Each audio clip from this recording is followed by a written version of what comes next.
बिस्मिल्लाहिर्रहमानिर्रहीम। दोस्तों, एक नई वीडियो के साथ आपकी खिदमत में हाजिर हूँ। इस वीडियो के अंदर मैं आपके साथ बात करने वाला हूँ खुशहाली बैंक के कैश सहूलत लोन के बारे में। वो तमाम पाकिस्तानी जो अपना ज़ाती घर बनाना चाहते हैं, ज़ाती कारोबार शुरू करना चाहते हैं, उनके पास पैसे नहीं हैं, तो आप खुशहाली बैंक से फौरी कर्जा लेकर अपना ज़ाती कारोबार शुरू कर सकते हैं, अपना घर बना सकते हैं या किसी भी इमरजेंसी ज़रूरत को आप पूरा कर सकते हैं। खुशहाली बैंक से ज़्यादा से ज़्यादा आपको 5 लाख रुपए तक कर्जा मिल सकता है। इस कर्जे को आपने माहाना किस्त के साथ वापस करना होगा, जिसकी डिटेल इस वीडियो के अंदर मैं आपको बताने वाला हूँ। तो चलते हैं वीडियो की तफसील में। दोस्तों, आप देख सकते हैं इस वक्त मैं मौजूद हूँ खुशहाली बैंक की ऑफिशियल वेबसाइट के ऊपर। मुकम्मल तफसीलात मेरे सामने अवेलेबल है, जो कि स्टेप बाय स्टेप इस वीडियो के अंदर मैं आपको बताने वाला हूँ। सबसे पहले दोस्तों हम बात करते हैं कि वो कौन सी ऐसी एक शर्त है जिसके ऊपर आपको ये कर्जा मिलेगा। एक बड़ी शर्त है जिसको आपने पूरा करना होता है, वो ये है कि दोस्तों जब भी हमें कोई इमरजेंसी ज़रूरत पड़ती है, हमारे घर में सोना पड़ा होता है, हम उसको सेल करते हैं और उसके बाद जो हमें पेमेंट मिलती है उससे हम अपनी ज़रूरत को पूरा करते हैं। खुशहाली बैंक का ये कहना है कि आपके घर में 5 तोले सोना पड़ा हुआ है, 10 तोले पड़ा हुआ है, जितना भी पड़ा हुआ है, 2 तोले पड़ा हुआ है, आप अपना सोना जो है खुशहाली बैंक में गिरवी रख दें और जितने पैसों की आपको ज़रूरत है 5 लाख रुपए तक आप कर्जे के तौर पे ले सकते हैं। और जब आपने कर्जे के तौर पे पैसों को लेना है, आप अपनी ज़रूरत को पूरा करें। ज़रूरत को पूरा करने के बाद माहाना किस्त के साथ आप इन्हीं पैसों को खुशहाली बैंक को वापस करते रहें।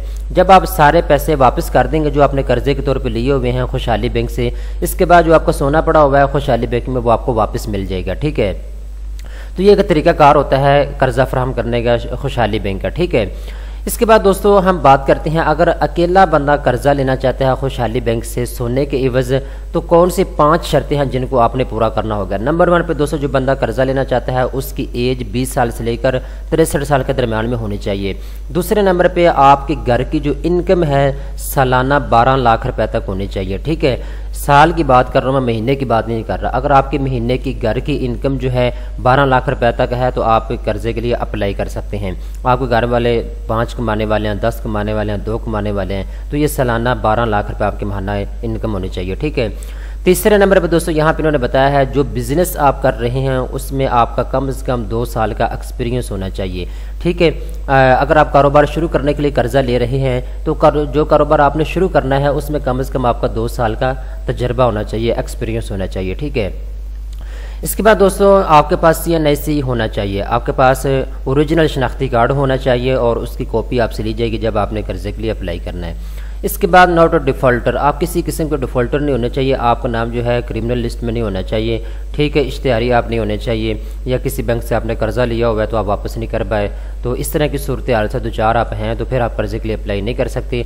अगर आपका दामन बिल्कुल साफ़ है तो आप कर्जे के लिए अप्लाई कर सकते हैं। ये 5 बड़ी शर्तें थी जिनको आपने पूरा करना है कर्जा लेने के लिए। ठीक है, इसके बाद दोस्तों यहाँ पे इन्होंने एक्सेप्टेबल सिक्योरिटीज़ की थोड़ी सी शर्तें लगा दी हैं 4, ये थोड़ी सी डिफ़िकल्ट हैं, इसकी तफसील मैं आपको बता देता हूँ क्योंकि इसी के ऊपर भी मार्कअप की तफसील यहाँ पे इन्होंने दर्ज की हुई है। ठीक है, तो दोस्तों जितना भी कर्जा आप लेंगे सारे के सारे कर्जे को आपने 3 महीने से लेकर 18 महीने के दरमियान में माहाना किस्त के साथ वापस करना है। ठीक है, कर्जा आपको कितना मिल सकता है, कर्जा आप 25,000 रुपये से लेकर 5 लाख रुपए तक कर्जा हासिल कर सकते हैं। ठीक है, 25,000 रुपये कम से कम आप कर्जा ले सकते हैं, ज़्यादा से ज़्यादा 5 लाख रुपए तक आपको कर्जा मिल सकता है।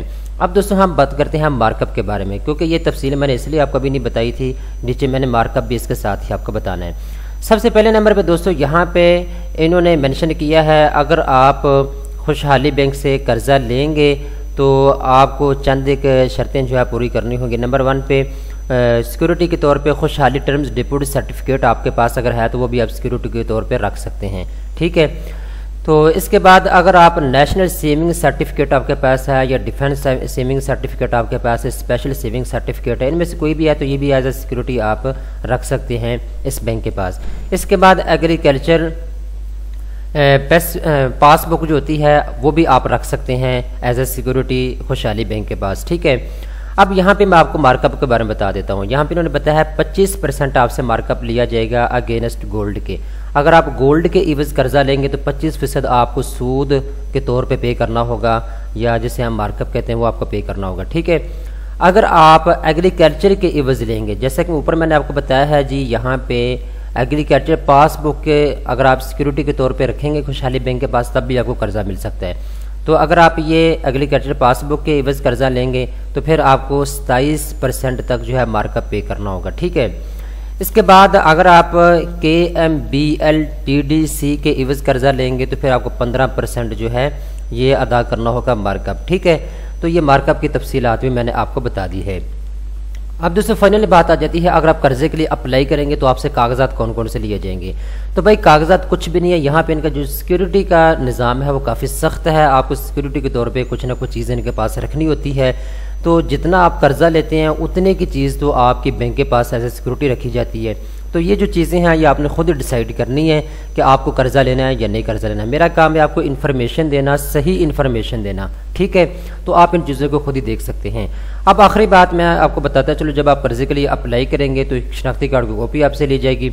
इसके बाद बिज़नेस अगर आप कर रहे हैं उसको वसी करना चाहते हैं तब आपको कर्जे की ज़रूरत है, बिज़नेस प्रूफ आपसे लिया जाएगा। ठीक है, इसके अलावा बैंक जो है आपकी सिचुएशन देखने के बाद कोई भी डॉक्यूमेंट्स आपसे, ज़रूरी डॉक्यूमेंट्स आपसे मांग सकता है। ठीक है, तो वो आपको फराहम करने होंगे।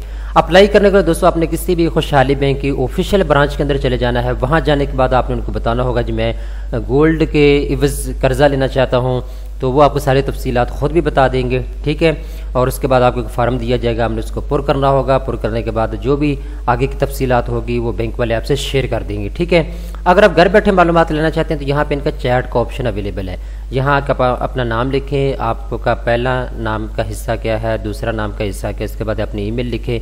इसके बाद किस काम के लिए आपको कर्जे की ज़रूरत है उसकी तफसीलात यहाँ पे लिखें। स्टार्ट चैट के ऊपर आपने क्लिक करना। लाइव आप इनसे कोई भी सवाल कर सकते हैं, आपको फौरी उसका आंसर मिलेगा।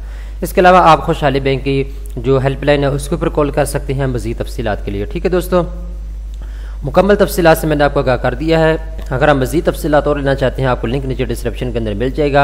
आप उसको ओपन करने के बाद यहाँ के मुकम्मल तफसीलात को चेक भी कर सकते हैं, खुद भी रीड कर सकते हैं।